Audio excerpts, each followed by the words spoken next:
how many people do you think will take up the offer of the delayed resignation from the Trump administration?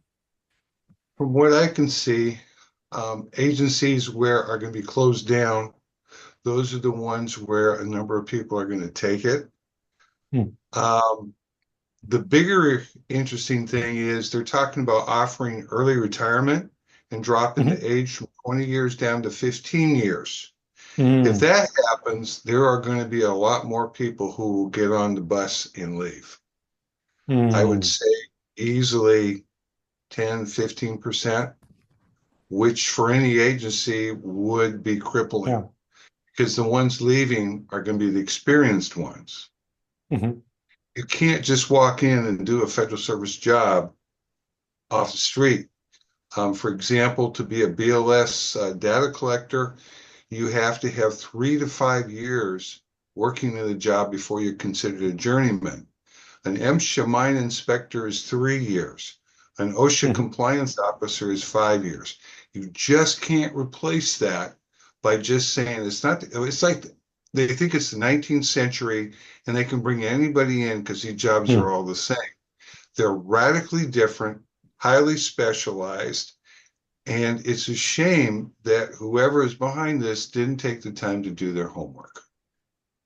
Mhm. Tell me a little bit more about what the consequences would be of not only the deferred resignation, but if they do lower the age limit to resigning and still getting your benefits to 50, the early retirement.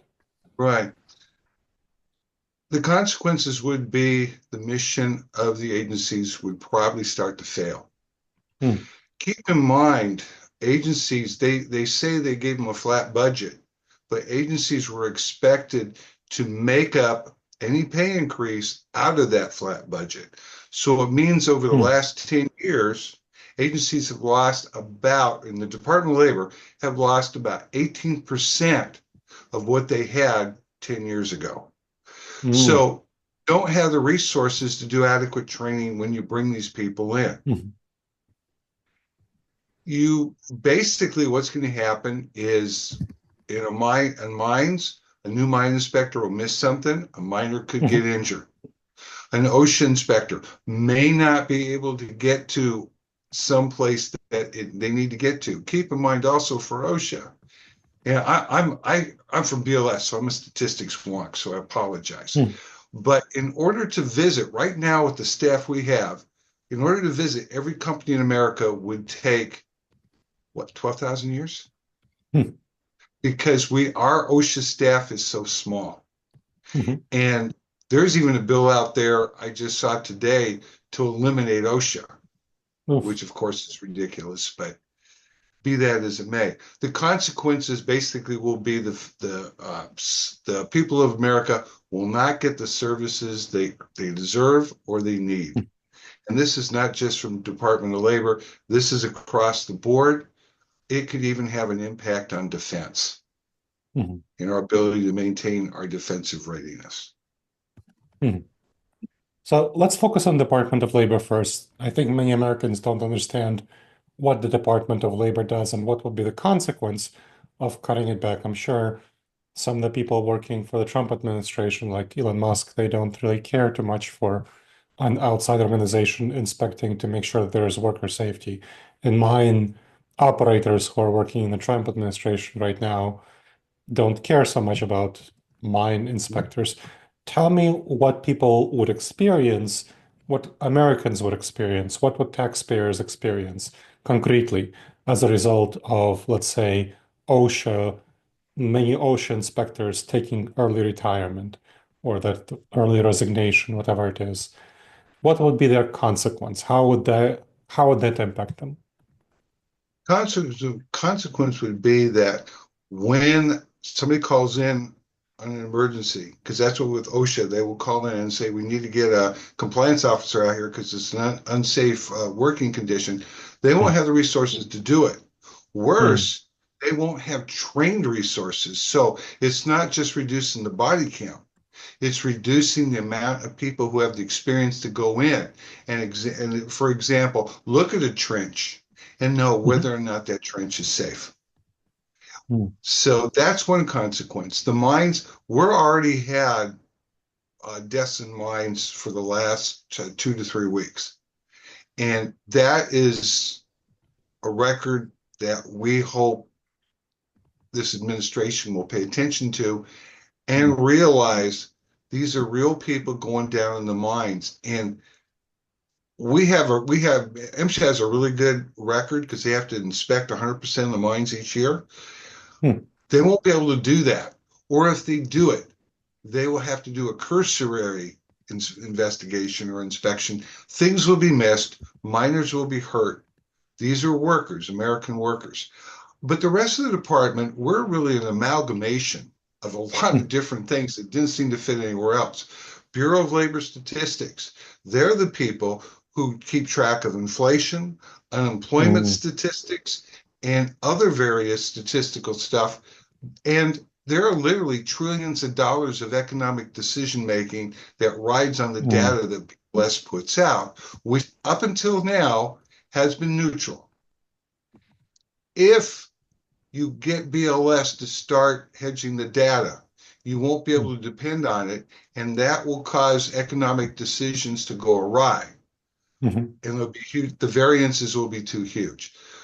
You have wage and hour, which enforces child labor law to make Mm. sure that companies aren't employing 12-year-olds and worse, 12-year-olds in unsafe working environment.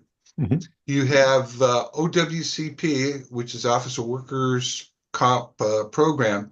Now, this one, they would probably go, because it's workers' comp for federal workers. Okay. Mm. I see. But it's still there. I mean, there's 2 Mhm. million of us, and we get injured, we get hurt, and we should have something that covers us. And if they didn't exist, they would have to go to have that referred to someone else who would be overloaded. You have the Office of Federal Contract Compliance, which you want to eliminate because they mix up discrimination with diversity. Two Mm. different things. You can be like me, an old white male, and discriminated against. You could be, as I was pointing out earlier today, an evangelical Christian and be discriminated against. And all Mhm. OFCCP does is make sure everybody who wants to apply for a job is given a fair shake. That's it. Mhm. No bias. Not the same as saying we're advocating this one group over another group. You have, and I always we do an acronym abuse. I apologize. ETA was that Employment Training Agency, because I always know it as ETA.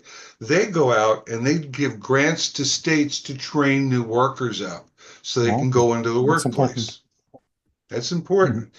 EBSA, they're the ones that back up the pension plans that the private sector walks away from and Mm. hold those corporations accountable. And they have moved now into health services.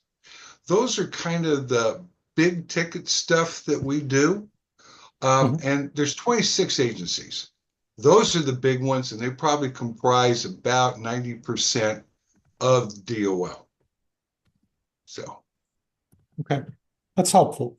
So let's talk a little bit about what it will look like, or what will people experience as a consequence of a combination of this deferred resignation, early retirement.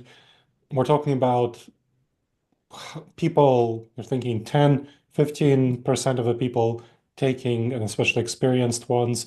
So what will be the consequence on the ability of the DOL to do its job?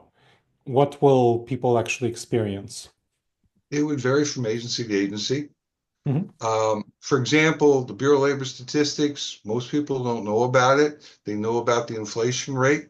Well, I say we because I used to work for them. They do unemployment, but they also Mhm. measure cost of providing wages and benefits. They measure the difference between what a federal worker gets and what the private sector gets for the same job, which right now is 25% less. Mm. So you get rid of us, you bring in private sector contractors. Out the gate, you're going to have to pay 25% more Sure. plus 10% because they need to make a profit. Now, Hmm. they won't know anything, literally nothing. So there will be virtually no services or they'll be severely curtailed. So you'll be Hmm. paying a lot more for a lot less. Um, when you go to the, say, health and safety agencies, of course, workers are in trouble. What they also do is surface potential problems that are in the industry so that they can be addressed either by the industry associations or by Congress if they have to sit there and pass a law to make sure they comply. Wage and hour. Omar, I'm going to punt that one to you because you're from wage and hour. Hmm. I think one of the big things, and Rob said it earlier, is the time to get someone experience that they have the knowledge Hmm. to be able to accomplish the mission that we have set on us. And able to do that, the mission, since we have so many laws that we enforce, it could take multiple years in order for us to gain that experience to actually enforce child labor laws, Hmm. agriculture violations, and contract residential, or is it commercial, where we also enforce Davis Bacon, and then the SCA laws where it's going to be government contracts. Hmm. So a great example is whenever they have anything that comes out that has H1 visas, H2 visas, that is wage and hour that is enforcing the employment whenever they're Hmm. actually working, making sure that they're being paid appropriately. So I think, in my opinion, what will be missed out is the experience to be able to do the mission in a timely period, like a period of time that Hmm. is acceptable, and to be able to actually accomplish it, to be able to get what taxpayers are paying for. And Hmm. then Rob mentioned this earlier, and I think that this would be an amazing opportunity.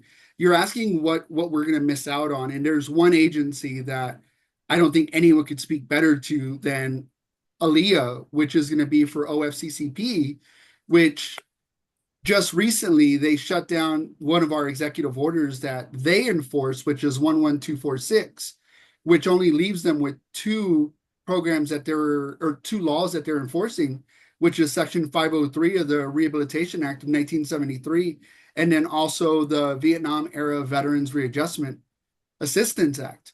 And I think, Aaliyah, this would be a great time for you to explain what we're going to miss out whenever it comes to your agency of CCP.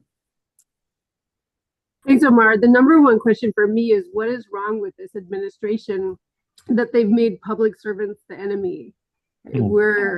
We're serving the taxpayer in their interest for services that the country has agreed on are good for Hmm. American safety, fair wages, no discrimination. We're just implementing the laws that ensure these values. So when did we become the enemy? Hmm. Yeah. What is the union doing to address this resignation, the early deferment, the early resignation, the early retirement? What are the steps the union is taking? Well, on some issues, they've gone to court on the teleworking Hmm. part of it. Um, they've asked people not to participate in the deferred retirement. Hmm. They're not addressing the early retirement because that hasn't been proffered yet. Okay. That is just one of those rumors that's floating around right now. Hmm. I mean, part of it is you have to remember we've only been dealing with this for about a week and a half, almost 2 weeks, Hmm. and there's so much that's hitting us so quickly Sure. that I mean, every day we find something new.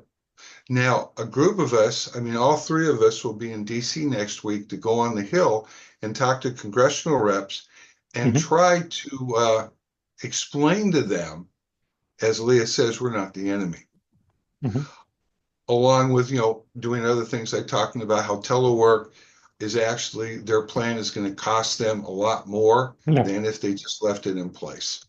Hmm. But fiscal prudence does not seem to be one of the things that they are using at this point. They're just using straight ideology. And to address the part of what Aliyah said about we're not the enemy, I have relatives in Italy. And my mom went over there and told them that, well, I worked for the Federal Service, Civil Service in America, and they were impressed. They're going, only the best people work for the civil service in Italy. Why are we so denigrated?